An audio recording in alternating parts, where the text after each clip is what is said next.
my name is Jordan from Soups and Sabers, And I'm Logan from the Screen Society podcast. and we're here talking episode 2 of A Night of the Seven Kingdoms, titled Hard Salt Beef, written by Aziza Barnes and Ira Parker, directed by Owen Harris, and it premiered January 25th, 2026 on HBO Max and HBO. How are you doing today, Logan? Jordan, I am manning the wall in the north.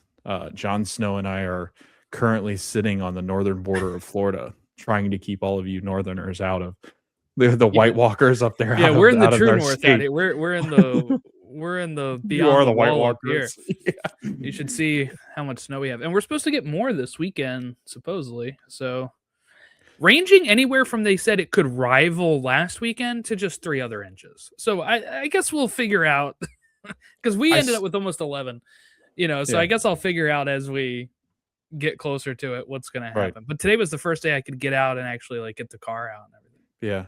I saw you guys were getting all sorts like nor'easter and snow bombs and all sorts of different things that they're like, oh man, watch out, because that might, if it did what it did last weekend, you guys would probably just be under ice at that point. Like you guys would become the North. Like, it's been nice knowing you. Last weekend didn't end up as bad as they thought. While we did get double digit, they were like, the real thing to watch out for is that we were supposed to get like an inch of ice, which would have knocked out power for a lot of people. But it never got that bad with the ice. But that's what it is. But I'm not looking forward to going through it again this weekend. But all of the schools were off for a full week.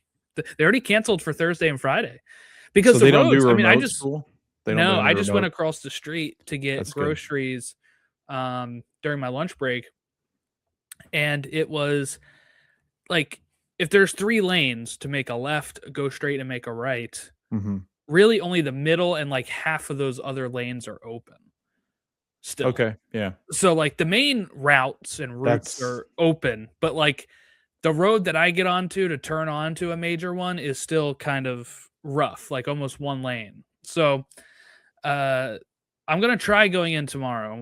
We'll see how it goes. But even the parking lot was kind of a mess at the grocery store, and to turn into it. If that happened, Jordan, in Florida, there would be a battle for all the kingdoms in all of Florida. Like there would be, there's already people, because we're supposed to get flurries in Tampa and like our county and Polk, because I'm close enough. I'm only like an hour from Tampa, like in between them and Orlando.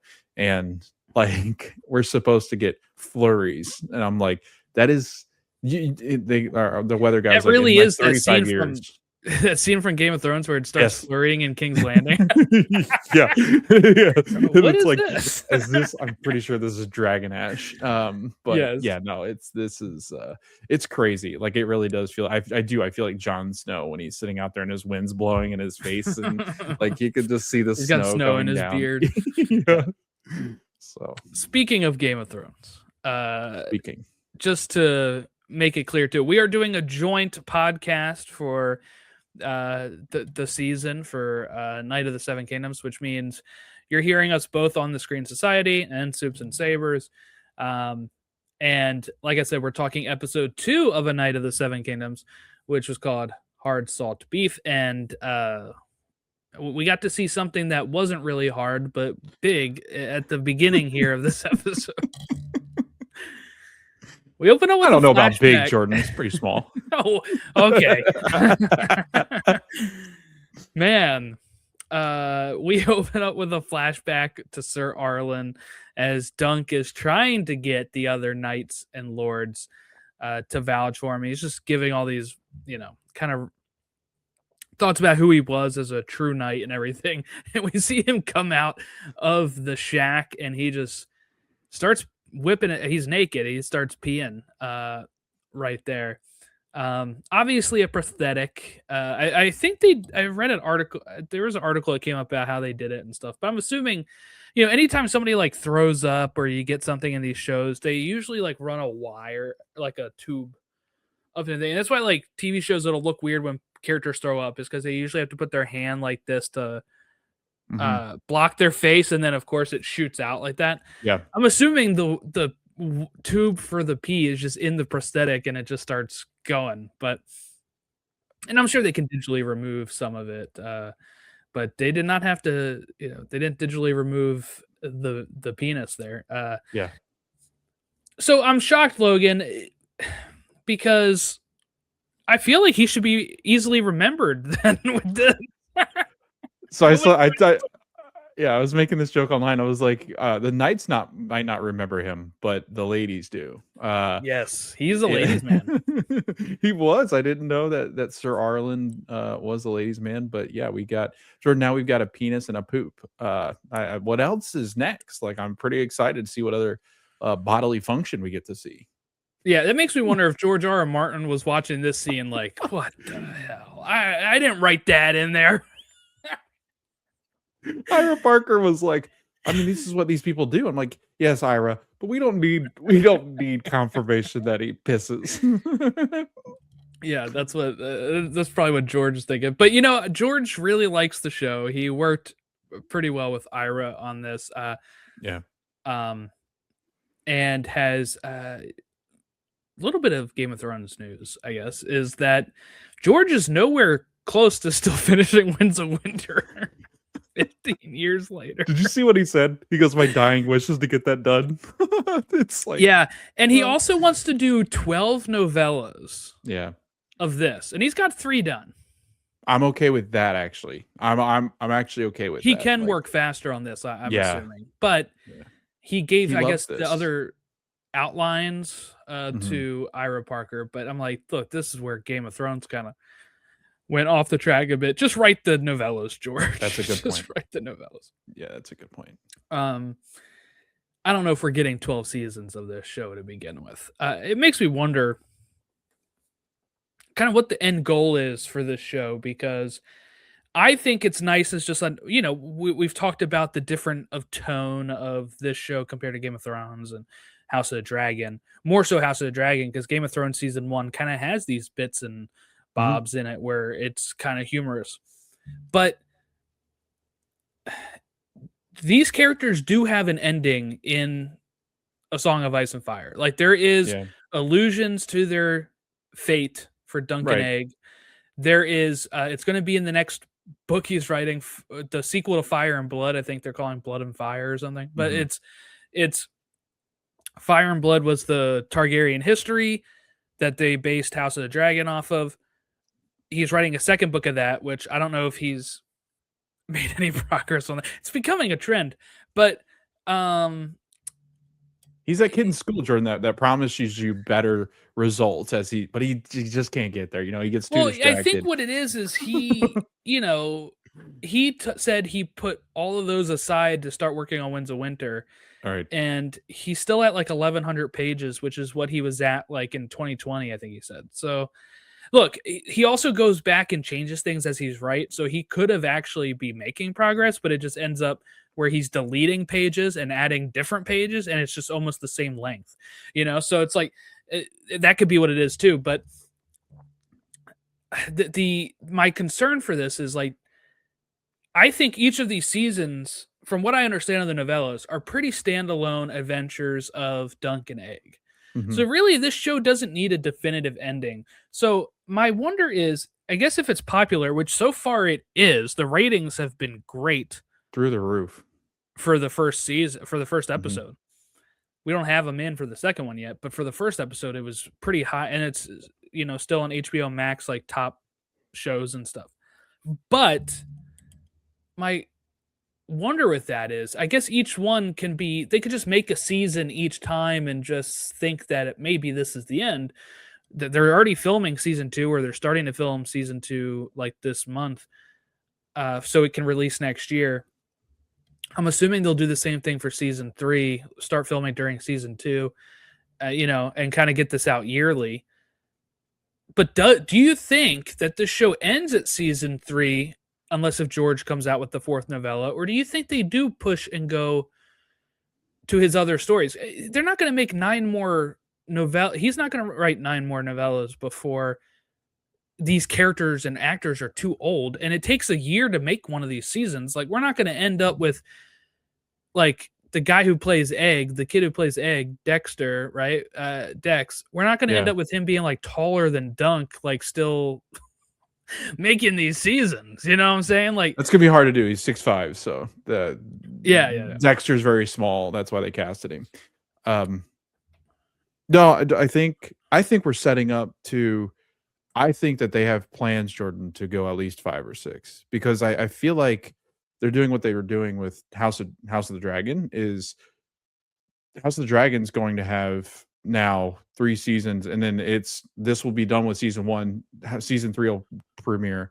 So like they're already 2 seasons ahead, right? So I think that that's kind of where we might be set up because I know now there's been rumors, obviously, that Arya Stark might be the one that they're spinning off instead of Jon Snow, and there's a bunch of that going around where like are they spinning off one of the original which I kind of hope they just move past that into something else. I just don't know. I don't know where we go. Like there's rumors of Aegon's Conquest becoming a show or a feature film. Was the latest update they said I guess it was in the George interview or something. I kind of do you think, Jordan, maybe like this is where my head was going. My thought was like they're doing House of the Dragon, they're going to end it, and then as this starts to go towards, we get closer and closer to a certain point with a Knight of the Seven Kingdoms. Do we get the years in between House of a Dragon and a Knight? You know what I mean? Like, because that whole sequence before A Knight of the Seven Kingdoms takes place is like fascinating. Just the history of first, it, the lore. First Blackfire. Right. Yes. So there's a few of them too. So yes, it is curious because here's my concern with House of the Dragon right now. I'm not somebody that disliked the second season the way that people have kind of really been spewing stuff about it. But I do think that because just to be clear, I think I talked about it in one of our episodes that I did on Soups and Sabers back when it was Fantasy Folk, and we talked about the state of Game of Thrones franchise. But supposedly, what was reported is that there were supposed to be 10 episodes of House of Dragon Season 2.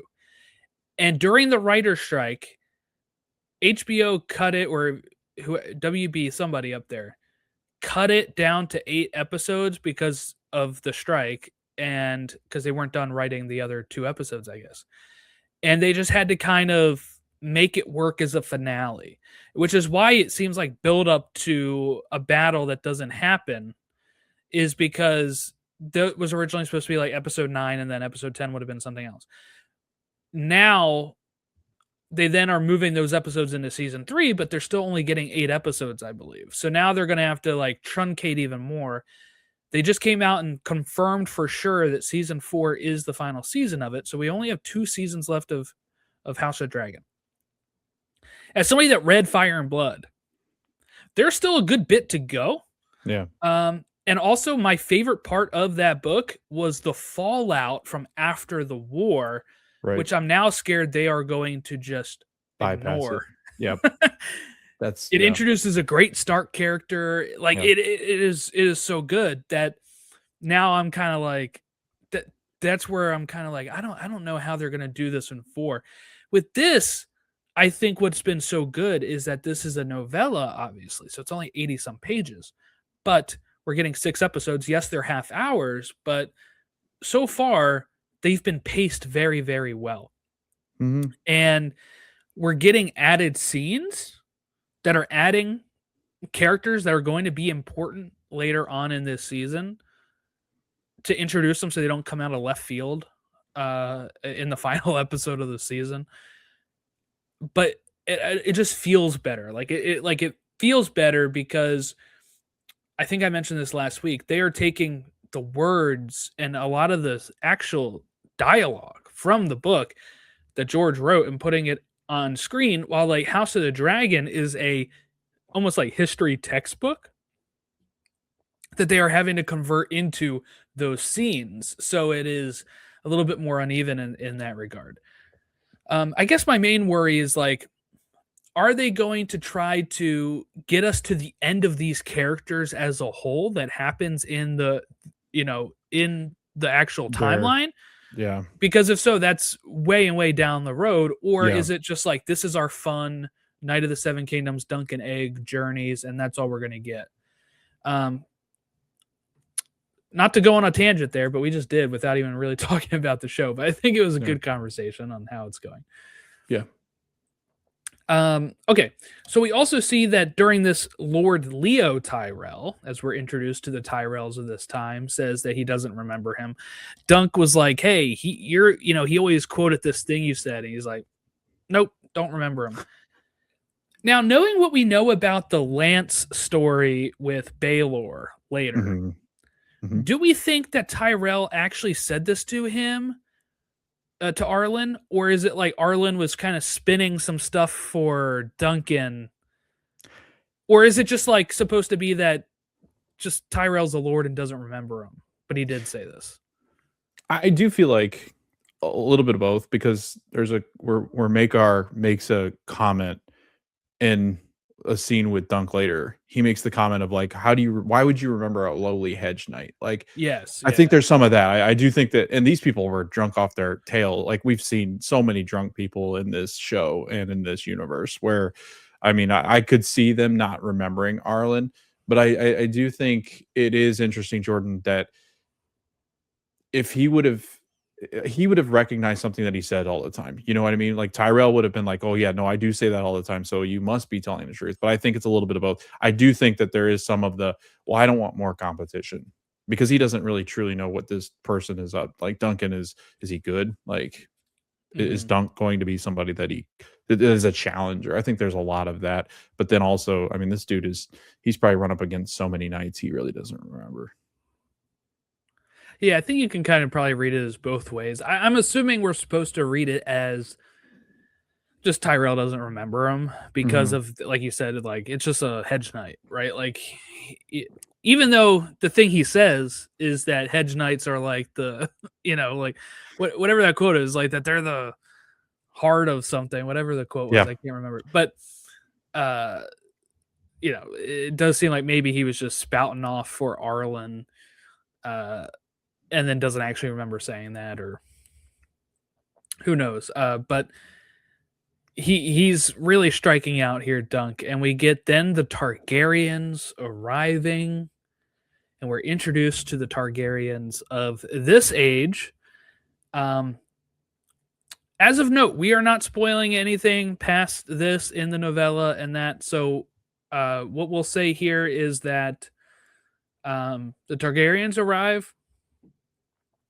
Egg is kind of like scared, or I'm not going to say probably. They've got a big reputation, Jordan. Yeah. Like, the Targaryens have a very rule by power, which they've always had back to their days, right? So I think that's why you see Egg kind of like, I'm kind of scared. Yeah, he says he's going to go back to the their camp and do that, and Dunk's like, "You better not be stealing from me." I love the whole I'll thing. put the dogs on you, and he's like, "You don't have any dogs." Yeah, he goes bark, and he's like, "Oh no!" But I love that whole build up to why do basically. There's a little bit of that too. Of Egg is he's walking through, going, "Why did you bring me around this?" So obviously, I think Egg, through the buildup of his character this episode, you can see he's been around somebody of royalty. Like, he's been, like a servant, or he's run away from a kingdom or something like that. So he knows. You can tell it because he knows certain things about all of these houses, and he knows all of these knights, and he knows all of these things. So he's clearly been around a kingdom. And there's something in the last episode when he's in the stables, he says, "My lord" to him. Which is instead of like what a my lord, instead of what like a commoner would say. So you can tell the difference between Dunk and listen to when Dunk says it and listen to when Egg on. So it's like, I don't know. I feel like Egg is perfectly cast because he's got such a good banter with that. So I don't know. It's pretty good. Well, we're introduced also to Prince Arian, who thinks that Dunk is a stable boy here. And he has to tell him, like, "No, I have the honor of being a knight." But Dunk is also going to meet the King's Guard and kind of ask them how they became members of the King's Guard. One of them says he came from like a family of crabbers, and look at him now.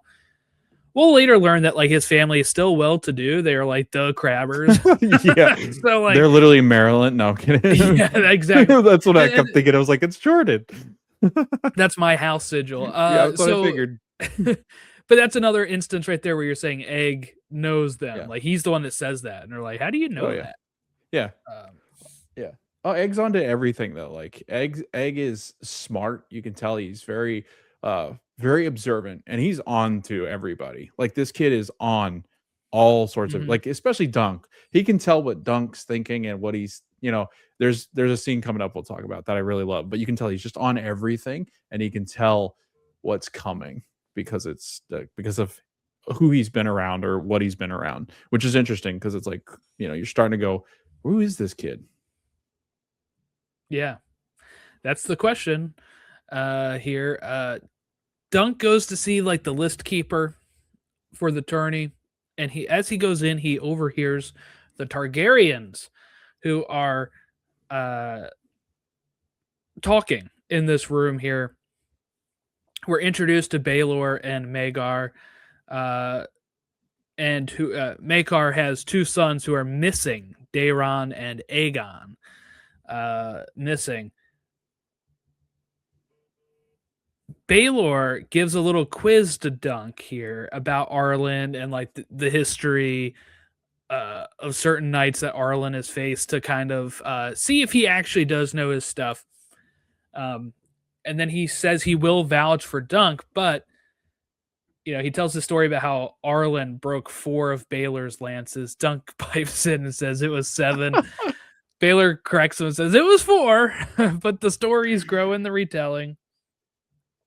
Dunk's reaction to that's great when he's like, "I'm so sorry." Like he calls me thick-headed and I'm an idiot, basically. And yes, and that line that he says about like thick as a castle wall is something that in the novella he repeats to himself all the time when he's upset with himself for like making the wrong decision. But no, Baelor, this is probably my favorite Targaryen ever. This is mine. I mean, like he is the opposite of what a Targaryen usually is, right? Like he gives grace to Dunk when he cuts him off on this, and he's like, and he even gives an excuse of like, hey, he was gives a reason like, hey, you know what? When people boast, they add a little bit of more lances each time. Like it started as 4, then it probably went to 5, then it probably went to 6. Now it's at 7. And like you said, Maekar is very like, why would you remember this hedge knight? And really, I think he even tells Dunk to like F off, right? Yeah. But like Baelor has the grace. He is the hand of the king right now. He's actually next in line for the throne if something were to happen to Maekar, which, Dunk again stumbles a lot here when he says, I always hear great things about you, and how Ser Arlan used to say the hands of like the kingdoms would be in great hands with you, and Baelor has to be like, well, hopefully not for a lot more years, because and his brother scoffs every time though he scoffs. And then I love it because also Maekar takes it as like an insinuation that something is going to go wrong with the king. Like you could just tell he's like up in arms constantly. And then I love that line too, because I think it follows it, where he's talking about don't worry about my brother, his 2 sons are missing. And Duncan goes, well, I hope they're found alive. And they kind of look at him like, I assure you they'll be found not dead or something. It's like, okay. Now I'm suspicious of you, Dunk. Yeah, are you killing my kids? Like, what's happening out there? So it's a great, like, you're right, Jordan. Like he Baelor Targaryen gives me like, he kind of gives me like Ned Stark feels. Like he's very like honorable. He gets like, he who he reminds me of as a Targaryen is Jon Snow. Yes. Yeah, Yep. It's just the nobility. Like I don't know, he just carries himself a little bit of like the way that when Tyrion isn't clowning around and being like, Tyrion is very open and like forgiving and gives grace, where a lot of people typically don't. But yeah, I could see true. that. I mean, I was watching a scene I was watching these people react to Game of Thrones today, and they were watching a scene where Bronn and Jaime are practicing, Mhm. and Jaime says, "Do you talk to my brother like this?" And he Yeah. says, like, all the time. And it's like, yeah, Yeah. Tyrion does not mind if people are giving it back to him. Yes. He will shoot straight with you. And that's kind of how Yes. Baelor is. But he's a little bit more forgiving as well. So Yes. no, I really like him. Um, we have Duncan Egg. He also tells Baelor that he will. Baelor tells him he's going to need a new coat of arms. That is the Mhm. one thing. Like the only person that can now have the chalice with the wings is somebody of Arlan Pennytree and like his sons. So Mhm. you're gonna need a new coat of arms. Like that's something you don't get from being a knight, from being knighted by him. He also makes mention too of, just to speak to the nobility of, Baelor, is he says that even when he beat, Ser Arlan of Pennytree, he gave him back his horses, and his Yes, swords he and did everything. not hold him for ransom, Yeah. which is what we learn in the last episode is what Mhm. typically happens. No, so he's good guy Baelor is Mhm. what we're learning here. Uh, so Dunk and Egg then go and watch one of Tansel, the puppeteer performances. Again, this is much more eh, grand than I think than the book was mentioning. They were like more like marionettes. These are like huge. We saw the dragon last time. This time we see like a knight, of Florian the Fool, who's like really like a tall mannequin. And they do like these fire pyrotechnics. They're like this is like the Disney of I was Game gonna of say this Thrones. yeah, it's like Vegas, like, this one feels very, like, Vegas and fire Like shows and, Walt like Disney, if he was in this world, is creating these puppets yeah, and the pyrotechnics. 100%. I love this scene because when she's done talking, and doing her storytelling, like, her interaction with him, like, this stretch of this show for about 15 minutes is so funny. It has got such a good heart to it, and this is why I'm falling in love with it more and more, because when she's like, oftentimes I get called too tall, and he's like, "No, you're just right." And they kind of look at him, and Egg is like looking at him next to him, like, "What are you talking about, dude?" And he goes, for For puppets." puppets. Egg is just Yeah. like, what are you trying to do, dude?" It's just like that little sidekick where Dunk has no ability to talk to women that he's interested in, and Egg is just like, "It's not that hard, man." Yeah, it's Egg saves him here with the for puppets line that but Egg is so interested in the pyrotechnics. Like, how'd you do that Yes. stuff? And it's like, what is it? Some sort of like powder or sand into the Yeah, fire she that makes explains it. it to her. Yeah. Yep. Uh but he asked Tanzel to paint him the new coat of arms because she paints the puppets. Her like father or uncle or somebody, right? Like makes the puppets and she paints them. And the first thing that comes to mind for him is a sunset because the old man likes sunsets and the colors in them. Then I think this is when Sticks mentions the elm tree. I think in the book, Dunk is the one that comes up with all of it. But then Mhm. Dunk, after seeing what happened at the end of last episode with the falling star, says a falling star as well. So it'd be like a sunset with the elm tree and the falling star. Now, I don't know how they're going to do this in the show, but I just want to point out something that happens in the book with this. I don't know if it's right when he is. I forget if it's right after he thinks about it or if it's when he starts showing off the shield. But he notices that a sunset is like typically for like going down, like it's Yeah. sunsetting, Yes. not a Yep. sunrise, and that a falling star is also falling. And he's kind of like, that's not good for me. It's like these two things out of the three things on this shield have the connotation of like Death in bad the end. imagery of Yeah. falling. The sun Yeah. setting on you is not a good thing typically, No, no, no. as beautiful as it is. And then we have this is a new scene that comes in here is Lionel Baratheon drafting Duncan Egg to help him in his tug of war. And which they end up winning. But this is what I mean by adding scenes for characters that are important later. Yeah. Lionel Baratheon is important later in the story, and they had to introduce him last week and you kind of got to keep the characters like in front of the audience to remember this guy. Yeah. Because you're going to see him throughout the season, and I think that's important for them to do.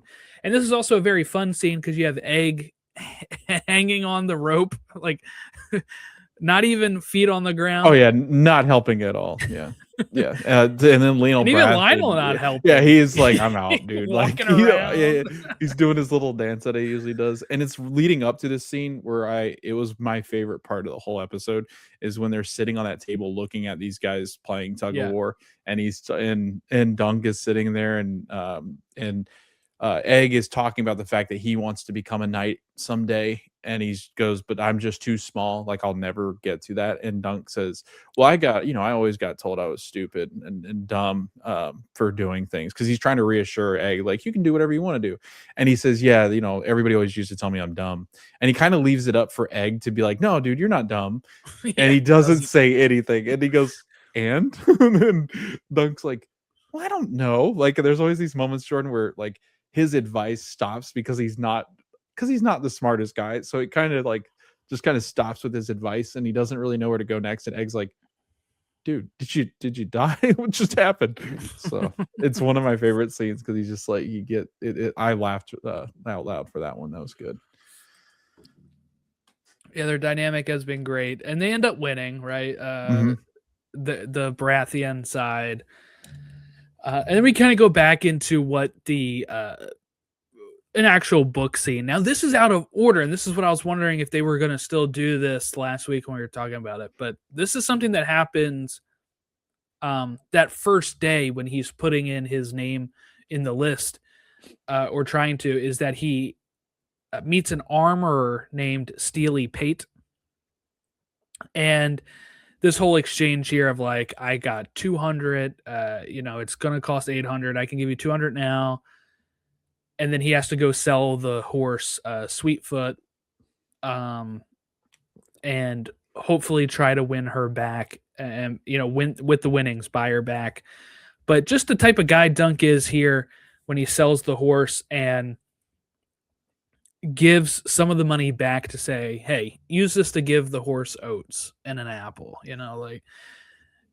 make sure she's eating good, type of thing. So I just really like that. That's the type of guy that Dunk is. He, cares for the horse and hopefully is going to try to win them back.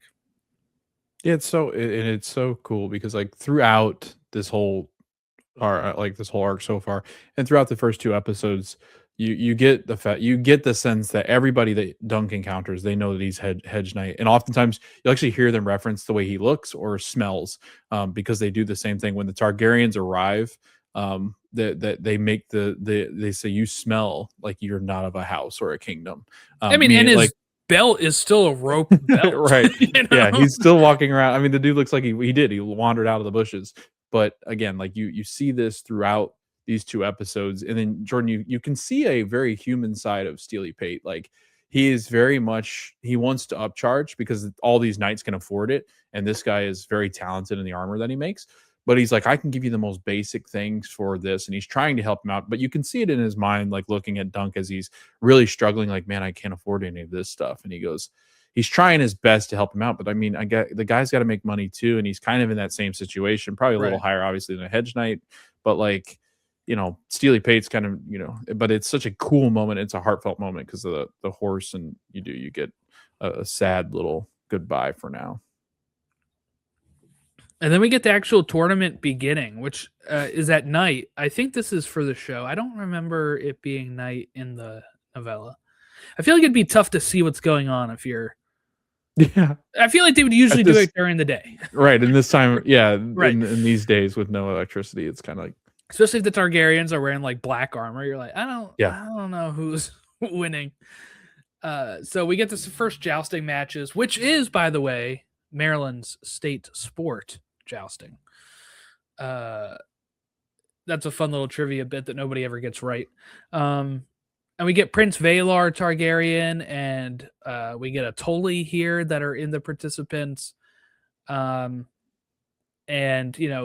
Dunk kind of like I don't know, like zones out a bit during this, and I love Egg just being like, like, almost Fired up.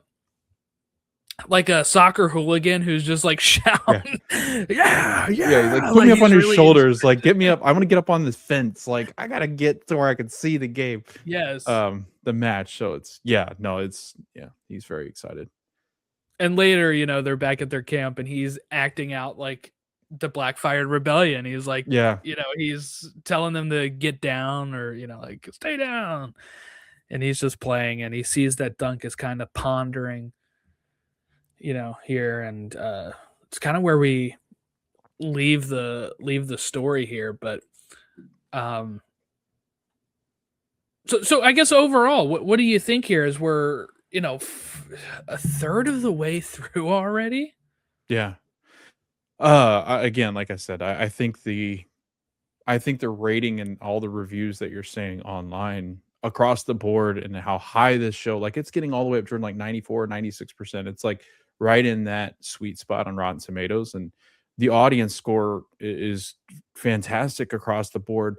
It's got such great storytelling. I think the cool thing is while there are a cast of characters, it's not quite as extensive as the ones in Game of Thrones and sometimes House of Dragon can be, where you're really trying to focus on characters, but they keep introducing such important people. And I know that will happen. It's a Game of Thrones show. I know we'll start to get more and more as the Targaryens are introduced as the people that are fighting for House Tyrell, and all of them are, you're going to It get still more. won't happen as much as Game of Thrones and House of Dragon, because this is all focused on this Ashford Meadow tourney that we are introduced, I would say, as somebody that's read the whole thing, to, I would say, most of the characters that we're going to see and meet at this point in the story. Because, like I said, you have a shorter runtime, you got to kind of get them out there. There are characters that we met last week that didn't show up in this one that I'm sure will show up next week, because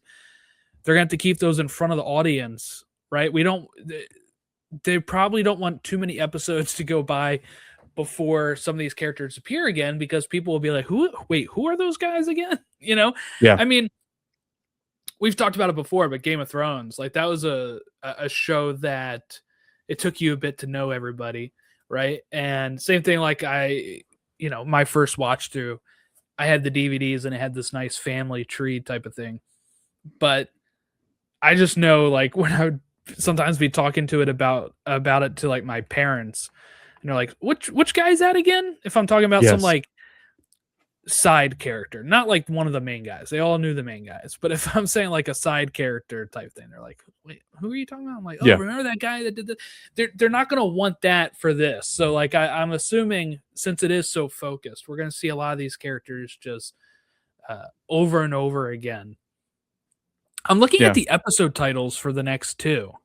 So the next one's The Squire, which will, I don't know if there's much speculation there on what that is, but episode 4 title kind of surprises me. I'm not going to say what it is, because I think that is a pretty big part of the novella, and I was kind of expecting that to be later in the season. So I'm kind of shocked that says that's what it is for 4. But again, these are like 30 minutes, so I guess they will be moving pretty quickly. But I was kind of expecting that to be like episode 5, and then so it's a big enough title where IMDb doesn't have it listed yet. I saw it on Twitter too, and or X. I was like, oh, really? That's So it's I not look like at IMDb, big. No, I mean, but it's, if you know the story, you know what it is. So like that's the thing. But no, I'm digging this show, man. Like this is so good. They've done a wonderful job casting once again, and just I think Egg and Dunk's dynamic is I think we've seen in TV, we gravitate to those types of relationships where they play well off of one another. and I you're currently watching a show, and I'm rewatching a show that same kind of character dynamics in Scrubs or like Stranger Things, or you just keep naming them. They've got perfect duos that bounce off of each other so well. And that it's chemistry. Like, you find a kid that's not a great actor.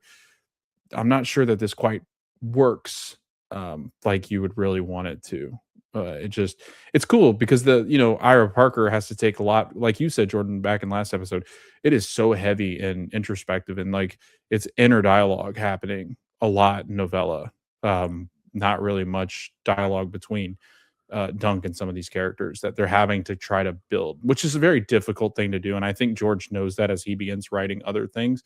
But it's so hard to adapt like film from a book and not have to add scenes, obviously, but you want to do what the original writer did. You want to do that justice. So but this is, I mean, like I said, this is every time that I get done watching this, I'm always like on X, and it kind of feels similar to, I didn't watch Game of Thrones originally, so I have to compare it to something else. So when Stranger Things, once it started to pick up its feet, it reminds me of just everybody was so impressed with how well this show's written.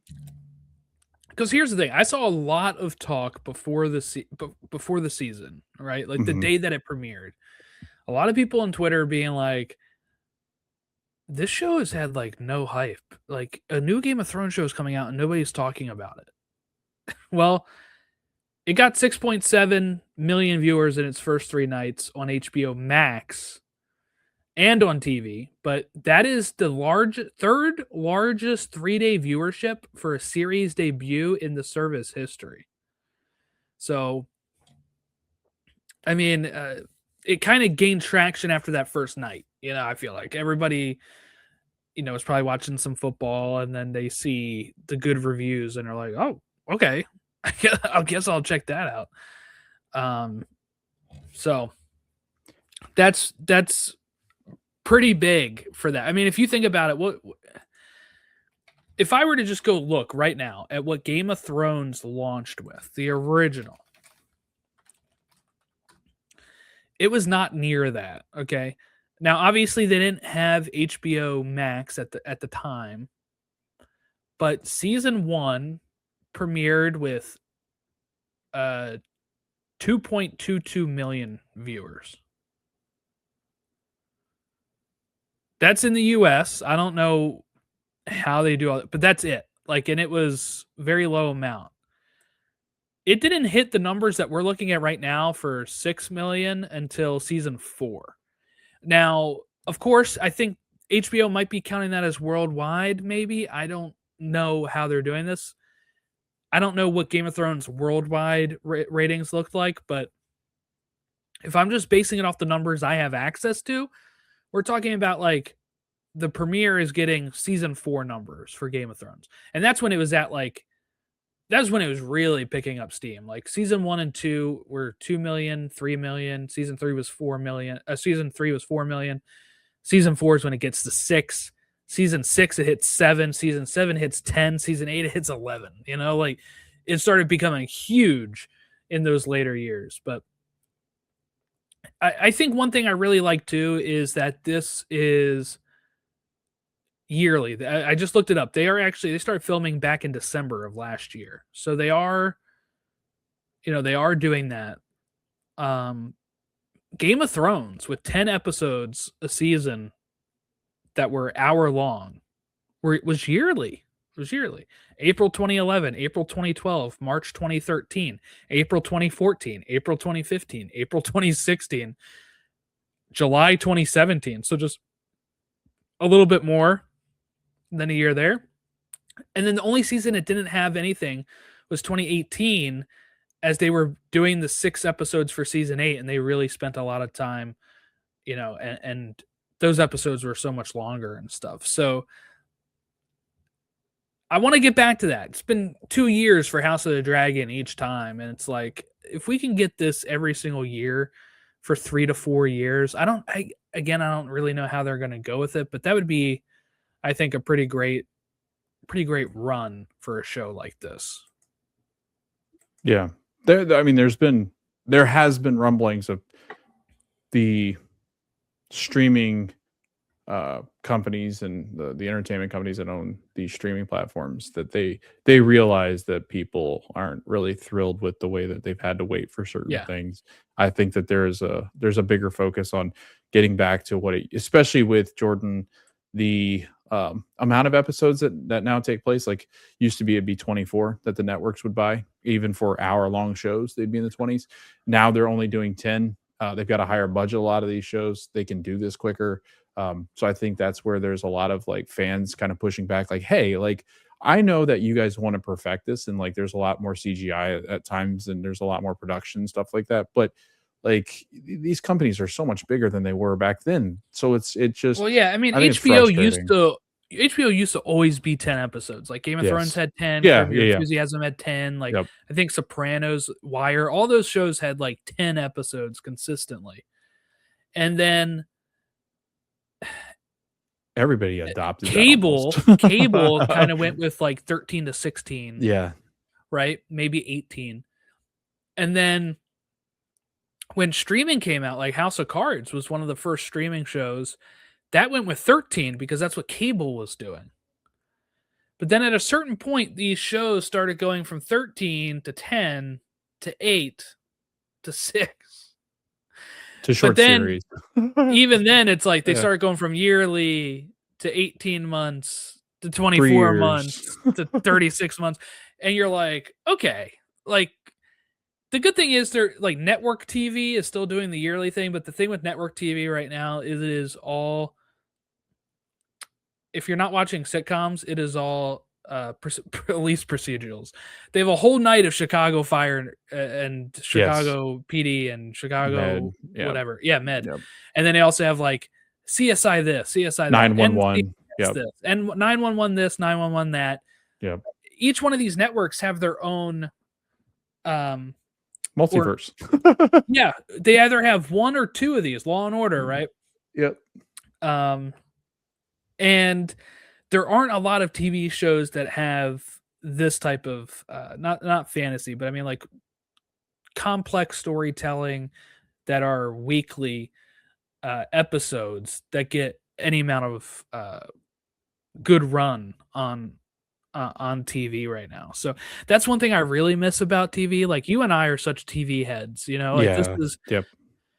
I used to be that nerd that in high school I was looking at the television ratings to know what shows are getting canceled, what shows are getting renewed. Even if it wasn't a show I cared about, like the whole Scrub stuff we were just talking about, I knew what was going on with it in the sense of like when it wrapped up in season 8 and then they renewed it for season 9 as a spin-off, but they still called it Scrub season 9. Yep. I knew all of that stuff was going on, even though I didn't watch the show, because I was up on all of the, I think the website was TV by the numbers, and it would have all of the ratings for all the TV shows and what's, you know, close to getting canceled, what's getting renewed. So I find all of this stuff really fascinating, but I think with these type of numbers right now, this has a pretty open checkbook. Especially they probably want a Westeros show on at every period they can. So if House of the Dragon takes another 2 years for the final season, they're like, yeah, we'll stick Dunk and Egg in here for season 2, right? And then they still have a Westeros show while not having House of the Dragon on. So I think that's what their goal is. And then of course, if this show wraps up, they're like, hey, we got the Aegon show or the Aegon Conquest movie that is coming up now, and they'll always find something to try to fill in the gaps. They're gonna Star Wars and Marvel it in the sense of they always want something they're gonna build it out on the screen Yeah. at all times. I think you make a point, you kind of touch on a point there, is that Jordan, this feels too like I feel like there's a lot of success and there's a secret sauce in this ability to tell stories that we're familiar with, because we know of, especially Game of Thrones, you can do each of the houses. Like you could go through all the houses and tell a story. Each of the kingdoms, you can go through Westeros and try to feel like Jordan. I was looking at a map. It is so extensive, his history and his, like everything that he's built out with all these families, that he could really build out something. It reminds me, Jordan, of the best example I can give for people that are maybe watching this, they kind of feel like, oh yeah, that kind of makes sense, is it's the same feel I get when I watch The Mandalorian. it's so tied in, and it's much more crossovery with Mandalorian, obviously, because it does connect with all the things that we've grown up to love. But I do feel like it is a independent story that's got high enough stakes where you're really interested in those stakes. But it's more about just telling the story of a character who's not really involved in the major impactful things that you would normally see, especially like with the Hedge Knight. Like none of this is really impacting right now. It's high enough stakes, but not really impacting what goes on in the future for this universe. And I think you can tell great stories out of those types of things. It feels very much like a people always they compared it to like sports movies, kind of like a sporty movie where it's kind of the high stakes are there, but like it's not life and death kind of thing. Which Game of Thrones is more going to be more life and death because they're actually fighting each other. But it does feel very like a good, it's a feel good kind of story with Dunk. Yeah. The underdog. Did you then read the continuation from that to this from last Yes. episode, or Yeah, so and that's a hard thing. It's hard you have to kind of guess when it stops? Yes, it is, because like they add so many scenes, and like there will be scenes that like you'll hear and you're like, oh, I didn't see that because that obviously didn't make the show. But then you're like, and then it comes back and you're like, all right, where do I stop? So I'm trying to I don't want. I know enough, Jordan, where I might just listen to all of it now. Yeah, Because I would say just go ahead. I know enough of what's going on. So The stuff that's going to happen in probably the next two, yes, will set the foundation for everything else. So I would just say probably just okay, finish it at this point. yeah. I was like, I might as well. It just is finish tough. I was wondering how you were doing it when you said it the last week, because I was like, it was easy last tough. week. It was easy last week because A then little they started easier. to get into it started talking more. But and like I more said, about, the armor scene would have been in last week. yes. So like it when you was, listen yeah. to that, were you thinking at all like, oh, maybe I stop it, or do That's I keep where going? I was wondering, and I was like, nah, maybe this is just not a scene interesting enough to put in the show. And then it's like, oh no, there it is. So yeah, that's why I think I might just listen to it, because it's become very difficult because it's just so much like they've moved things around to make more sense for television. Yeah, and I not understand. to Yeah. probably have. They probably wanted to introduce Baratheon last week, and they thought let's do that and have that scene, and not have the armor scene, and put that in this week to pad out the episode runtime, right? I mean, because like we said, I know some people were kind of like, "Oh my god, 30 minutes, really?" It's like this whole story is like 3 hours at most, which is what you're kind of getting with the 30-minute 6 episodes. Pretty much getting 3 hours, but the book is like 2 hour 45, and like again, a lot of it's kind of internal thoughts at times, so you really have to change up how they're delivering it. And I think so far they really knocked it out with the first two, um, with the first 2 episodes. So I'm curious to see how next week's going to go with it. Hopefully, it seems like people are still vibing with it. My one worry was like, well, some people think it's going too slow because it is 30-minute chunks each week. All of these reviewers on like Rotten Tomatoes and stuff got to see the whole season up front, and, so they Yeah. could have binged it at whatever pace they want it to binge it. Yeah. But so hopefully, like the viewers at home are like, oh yeah, this is still fun. This is still good at the second episode here, and that because I think the stakes are really going to go up in the next one. Yeah, and I think the other thing too is, as we all have become aware of, I think Rotten Tomatoes with the critics, it's very, because a lot of the critics now, Jordan, there are a lot of influencers in those now, where there's more Yeah, like you and me, like more the like like us, where they yeah, run YouTube channels yes, or like Kit vlogs and from stuff. Yeah, yeah. streaming things, like he's Yes, gotten yeah. he's gotten to review it. So like I listen to people like I was that listening to because theirs today. I respect their opinions, because I feel, Jordan, that they are critical. You and I think you and I have discussed this on other podcasts, but if you're listening to us for the first or second time, we're not at like you and I have agreed on this quite a bit, is that if it's entertaining and it's well written and it just gives us a good time, we're probably not going to be too harsh on it.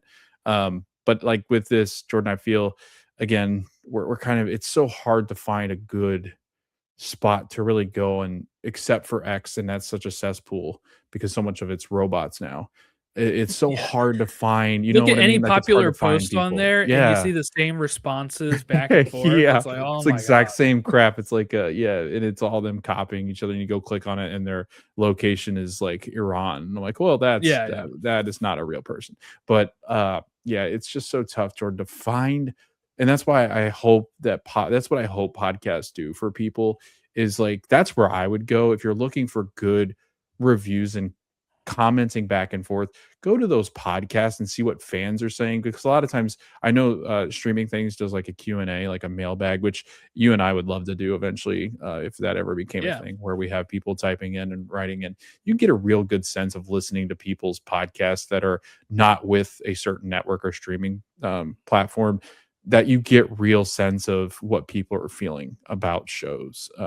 So like if people are looking for people like-minded and what they're feeling about shows or want to have a good conversation, I think a lot of these podcasts do a good job because it allows them an outlet to really discuss things without sounding so like I hate this because it's slow. Like that's never made sense to me because again, you and I are very we're TV heads and have been since we were very young. So I was always used to waiting a week for my shows, pretty much.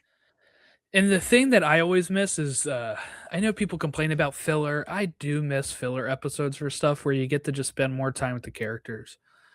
Um, Harder to do with 8 to 10 episodes, I think. yeah, I mean, that's the thing, right? Like a Yeah. lot of finales feel like mid-season finales Yeah. in the old days because That's a great that's how point. you, Yeah. that's how you used to, and then you would have like a back half of the season Yep. dealing with it, and then it would be you just had so many, like if I rewatch like Lost, like very there's so many episodes where it feels like you get to know the characters because of the flashbacks and also because there are times where they are doing side missions of like, hey, we got to go hunt, we got to go eat, like um we have to find shelter, those type of things, which is if it was condensed nowadays, Lost would have 8 episodes and it would be like the plane crash and then like the hatch and then the others and then finale, right? You'd be, Yeah. oh my god, like that was Yeah. quick. And then So everybody would be complaining about the end just like they yeah, did before.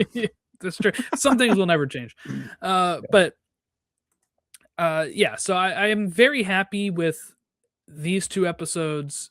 I think it's been paced great. I'm really looking forward to next week, which is called The Squire. It premieres February 1st.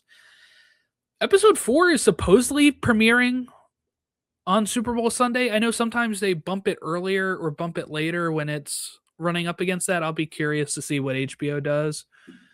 They might think of themselves as counter programming, especially if it's a 10 p.m. show. Like the Super Bowl is usually over by then. It's usually more of the post game stuff since they start at like 6:30 on the Super Bowl. They could potentially think, hey, people are going to watch it right after the bowl, or they'll watch it the next day. We're still putting it up at 10 o'clock. They might still go that route, which is, I wonder what they'll do. But right now, listed for Super Bowl Sunday. Okay. Anything else before we head out? No. I'm having a great time. This is good. This is a lot of fun. Yeah, it's been great. You can follow my podcast, Soups and Sabers, at Soups and Sabers on all of our social media. I'm going to be recapping Wonder Man coming up here for Marvel on Disney Plus. We just did a great episode about all of the DC news that had been dropped since my co-host was sick in December. So we talked Supergirl trailer, all that good stuff. So if you like nerd stuff, fantasy, sci-fi, Marvel, DC, Star Wars, Soups and Sabers has you covered there. Where can people follow you and your show, Logan? Yeah, so same network. We're under the Logjam Media. So you type that in Spotify, YouTube, we should pop up along with Jordan's shows. He covers a lot more fantasy and different things like that. I'll break into right now. I'm currently going through The Pit. I'll be doing Shrinking as well, which is a new show, or not a new show. A new season has dropped over on Apple TV. But yeah, you can find us at the Screen Society Podcast. Unfortunately, some of the tags are too long. Like that is a too long of a tag. So if you just type in the search for the Screen Society Podcast, will pop up, or the Screen Society, we usually pop up. I think X and Instagram don't allow for me to have that long of a thing, so I had to get really creative with those, and I don't remember them off the top of my head, but we're really just getting started. I'll try to put them in my notes too, so that way if people want to. Well, thank you. If people like you more than they liked me and want to follow you, I mean, that's usually pretty. That's usually pretty normal. No, I'm kidding. No, back in the day, it was 2013. I feel like you were the most popular guy in our no. No. If that was the case, it was only because I had a bigger ring of coworkers. Whereas I felt like you guys were much more secluded. But no, Jordan has great podcasts. If you're interested in, he's got a wealth of knowledge on things that I try to touch on with Star Wars and I try to touch on with Marvel, but I get to a certain depth and then I start saying names wrongs and planets wrong. So that's usually when I turn to, there's actually an episode with, I just talked about Maul's trailer and I'm like, yeah, it would be really nice to have Jordan on eventually. Cause there's some things where I get to, I'm like, yeah, my depth there is not as good as Jordan. So did you say it mid podcast? Where 100%. I always do that. Like, yes. Yeah. There was, I forget exactly what it was. And I was like, well, my co-host on every other podcast you might've listened to that I've ever been on. He would know. He would know. He would definitely know. They're like, all right, this guy's making up some random person that's not real. Like his imaginary friend or something. But we'll be back next week for Night of the Seven Kingdoms 3, episode 3, as we'll be halfway through at that point. But thank you all for watching and listening along. We'll catch you next time when we talk the 3rd episode.